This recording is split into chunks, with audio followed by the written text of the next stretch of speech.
En euskera lo decíamos, aintzindari. Aintzindariak, eso es. Fueron muy adelantados a su época y además previeron muy bien los problemas a los que nos estamos enfrentando actualmente. Por ejemplo, vieron la necesidad de la formación, de formar a los arrantzales, que en aquel momento lo pasaban muy mal, había galernas, morían muchos, tenían poco conocimiento, y crearon la primera escuela de pesca del Estado español en 1912. Ahí les daban nociones de qué especies pescar, qué no sobrepescar, les daban nociones también sobre meteorología para que no previesen las galernas, pero sí supiesen cómo adelantarse a esa circunstancia y poder sobrevivir, ¿no? También se dieron cuenta de la importancia de la investigación. El primer laboratorio se creó en 1910, es increíble, todo es muy, muy visionario. También eran conscientes de la importancia de la divulgación y entonces crearon unos boletines en los que pues, todos los experimentos y todos los proyectos que se iban realizando a lo largo del mundo se recogían en ese boletín y se distribuían, ¿no? Y también eran muy conscientes de la importancia de la divulgación y del impacto social que podían tener. En ese sentido, hacían encuestaciones para las familias de los pescadores que se quedaban en situaciones nefastas porque no había instituciones públicas que respondiesen a esas situaciones y, por ejemplo, también contribuyeron a crear las cofradías de pesca, aquí tanto la de Guipúzcoa como la de Euskadi, porque vieron la necesidad que tenían los arrantzales de aliarse, de unirse y de ser más fuertes para poder conseguir que sus derechos prevaleciesen, ¿no? Efectivamente, nuestro pasado marítimo es increíble, nuestra historia, nuestras tradiciones, no solo la de la pesca o la ballena, los grandes navegantes, nos ponen en el mundo y es una pena que esa información se perdiese. Entonces, desde el minuto uno, en la misión de la Sociedad de Oceanografía, que es la misma que se mantiene 120 años, casi 120 años después, estaba siempre la doble variante, ¿no? La vida marina debajo de la capa de mar y la vida marítima por encima del mar, ¿no? Y era preservar, divulgar, investigar todo lo que tuviese que ver con sobre el mar y bajo el mar. Aquarion hoy en día trata de ser responsable y estar comprometido con ese legado que hemos recibido. Es una institución con, como decíamos, más de un siglo de historia y todo ese compromiso que nuestros antecesores mostraron lo tenemos que preservar. Estamos comprometidos con la divulgación, ya no solo en nuestras instalaciones, sino también fuera de nuestras instalaciones. Hacemos salidas a centros especiales para poder llevar el Aquarium a todas aquellas personas que no se pueden acercar aquí y contarles la problemática del mar y las cosas positivas del mar también y de nuestra historia marítima. Tenemos el doble discurso a todos estos que no pueden venir aquí, porque hay muchas personas que no pueden visitarnos por dificultades, por movilidad, por edad, pues ahí estamos nosotros para acercarlo. También hacemos divulgaciones a través de, por ejemplo, el Itxas Film Festival que hacemos en Semana Grande, que también es una manera de contribuir a las fiestas de San Sebastián y de contar nuestra riqueza en torno al mar. Bueno, y con la formación, por ejemplo, seguimos también comprometidos con la formación. Somos los promotores de un máster que es Erasmus Mundus en este momento. Vienen alumnos de todo el mundo y estamos orgullosísimos porque son muchísimos los estudiantes que han pasado por aquí y que ahora están, muchos además procedentes del sudeste asiático, donde la situación medioambiental marina es crítica, y están trabajando en sus países de origen por revertir esa situación. Entonces, ahí es donde realmente sientes que eres capaz de generar impacto, ¿no? Seguimos igualmente comprometidos con nuestra cultura, no solo con la divulgación de la historia marítima, sino también con el euskera. En nuestra política de idiomas, el euskera tiene prioridad y en toda la señalética que está en todo el museo, lo primero que ven nuestros visitantes es el texto en euskera. Creemos que también es una muestra de la importancia que tiene para nosotros nuestra cultura. Pues yo creo que teniendo muy en cuenta, no perdiendo de vista primero nuestra misión, lo que hablábamos de la doble vertiente, y siendo fieles a esa misión y al mismo tiempo escuchando y sintiendo lo que ocurre en nuestro entorno.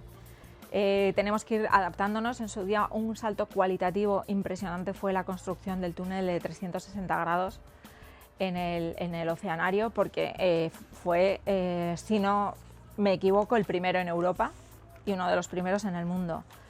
De esta manera conseguíamos que quien viniese aquí se sumergiese realmente en el mar, ¿no? Y no se habla solamente, no es solo una experiencia sensorial, sino también el contemplar toda esa belleza y sentir las ganas de protegerla, ¿no? Es un poco lo que se trata, y por supuesto divulgar acerca de cada una de las especies que están ahí, ¿no? Y bueno, seguimos dando esos pasos. Ahora mismo tenemos mucha responsabilidad también, porque en muchos casos el Aquarium es el primer museo que visitan muchos niños en Euskadi. Entonces tenemos que conseguir que se vayan con una sensación bonita, con la sensación de que han aprendido, pero que aquello es divertido. No que vean los museos como un sitio en el que me llevan y me aburro, ¿no? Entonces, para esto, ya sabemos que la parte de acuarios es divertida en sí misma, no hay que inventarse nada. Pero sí en la parte museística estamos incorporando elementos más visuales, quizá con un poco más tecnológicos, con un poquito de IA. Y más interactivos también, para intentar que no pasen por el museo a toda velocidad, porque ahí hay historias increíbles en torno a la caza de la ballena, en torno a los corsarios, que tienen que aprender. El tamaño es impresionante. Su estado de conservación es perfecto, o sea, es en torno al 98%, es original. Es increíble. De ballena, disculpa, Esther, ¿cazada en el año? 1878. Pero bueno, la historia detrás de ese esqueleto tan bien conservado es pues la rivalidad entre dos pueblos, algo muy guipuzcoano. Como sabéis, esta historia es muy conocida. Yo la voy a contar no como un historiador, sino como entre amigas, ¿no? Bueno, pues se ha visto la ballena, salieron varias tripulaciones de distintos pueblos, incluso Orio también salió con alguna embarcación, salieron desde Zarauz y salieron desde Guetaria. Entonces, en principio la arponeó una embarcación de Zarauz, pero bueno, luego empezaron las disputas, ¿no? Guetaria decía que era suya, Zarauz decía que era suya. Y bueno, pues mientras se dirimía toda esta cuestión pues con las autoridades pertinentes, pues el juez de turno se llevó la ballena a la playa de Guetaria, a la bahía de Guetaria. Entonces al principio fue un éxito porque mucha gente iba allí a ver la ballena y estaban muy contentos. Lo que ocurrió es que, claro, según pasaron los días, la ballena empezó a oler y entonces ya no querían que la ballena estuviese así. Esto es una anécdota aparte, pero esto permitió, al no decidir de quién era, la ballena se pudrió y el esqueleto quedó en perfecto estado. Todos los huesos permanecieron ahí y se pudieron recuperar. Y entonces acabó aquí y hace unos años la restauramos, porque después de un siglo de ser exhibida, pues tenía una capa de polvo importante. Y bueno, al final se hizo una limpieza. En la pandemia volvimos a hacer otra limpieza, había que aprovechar el tiempo y no volvernos locos, con lo cual se procedió a hacer otra limpieza también.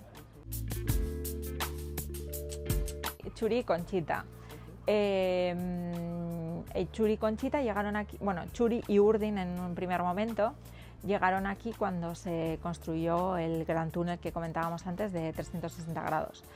El problema es que Urdin tenía una malformación que no hacía viable su vida en buenas condiciones. Urdin había aparecido en aguas de aquí, de la bahía? No, son especies, son especies de aguas un poco más cálidas que las del Cantábrico y el Atlántico, aunque también suelen aparecer en el Atlántico. Y bueno, él vino a sustituir a Urding, vino Conchita unos años después, y esto significa que Churi lleva con nosotros 28 años y Conchita 26. Teniendo en cuenta que llegaron aquí con 2-3 años de edad, pues la edad son 30 años este año Churi y 28 Conchita. Y está estimado que en el medio suelen vivir en torno a 25 años aproximadamente. El túnel de 360, como decía, era innovador al máximo porque no había otro en Europa. En el mundo había alguno, pero bueno, era muy anecdótico y sí, efectivamente fue un salto cualitativo.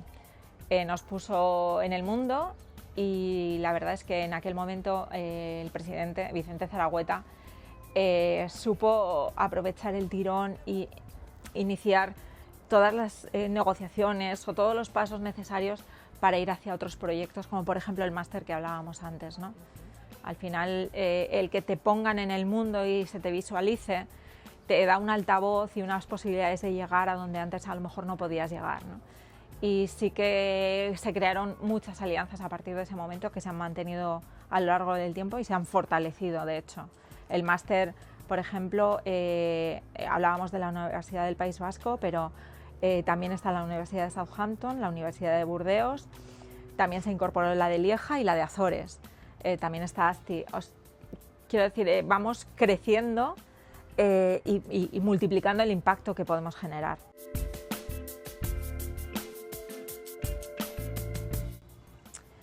Bueno, en este momento el Aquarium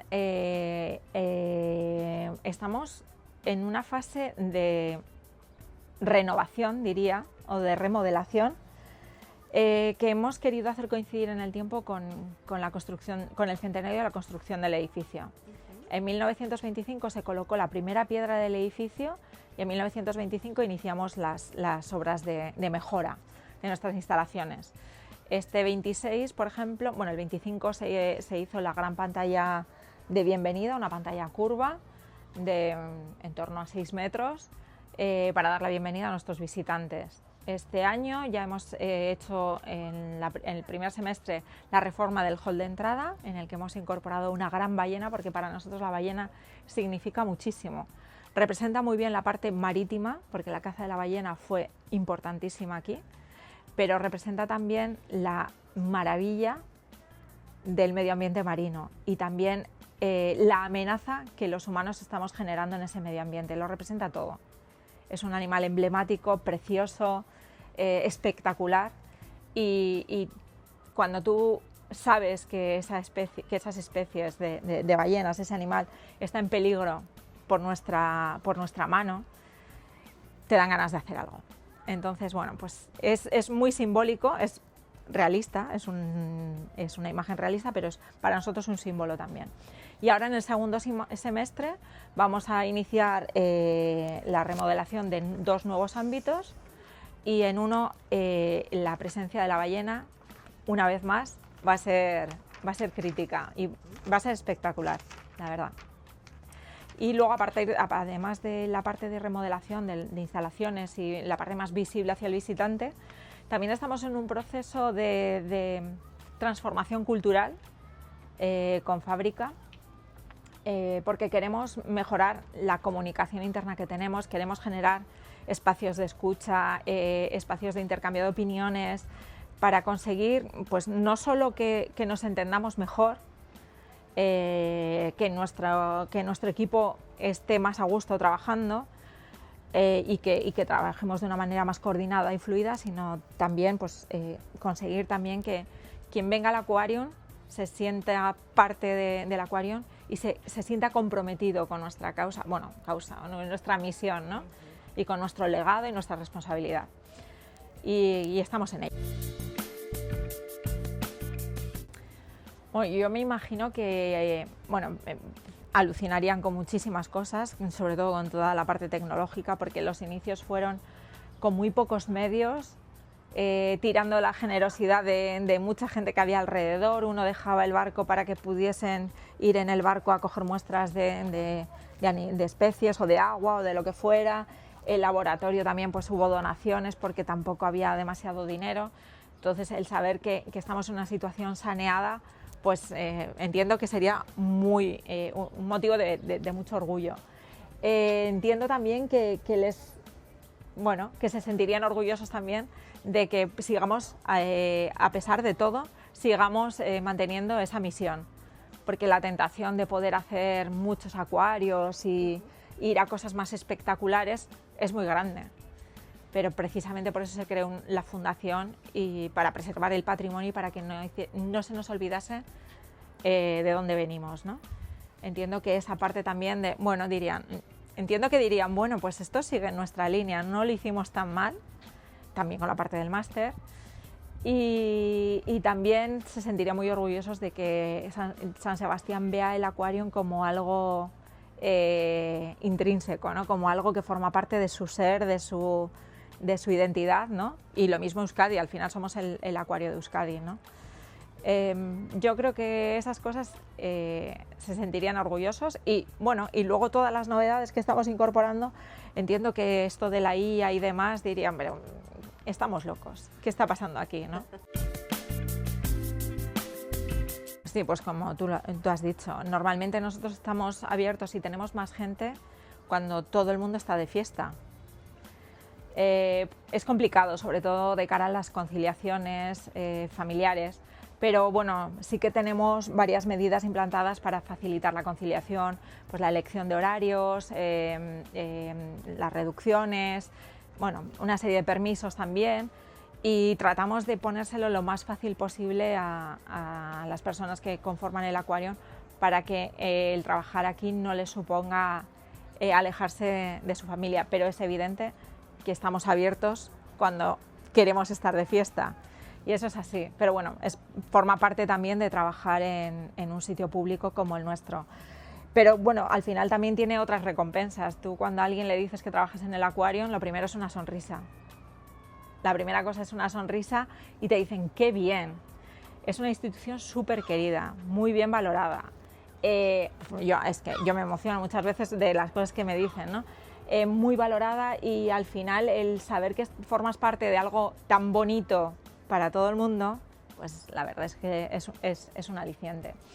Y luego tiene una parte de responsabilidad por todo lo que hemos dicho antes del legado y de lo que supone, ¿no?, el trabajar en el Aquarium, 100 y pico años que tenemos que seguir manteniendo, porque es un legado que hemos recibido perfecto, y tenemos que trasladar perfecto también a los que vengan por detrás, ¿no? Es una gran responsabilidad. Para mí sí, exige un compromiso, que es lo que tenemos que trabajar, ¿no? Tenemos que conseguir que todas las nuevas incorporaciones sientan esto que los veteranos sentimos, ¿no?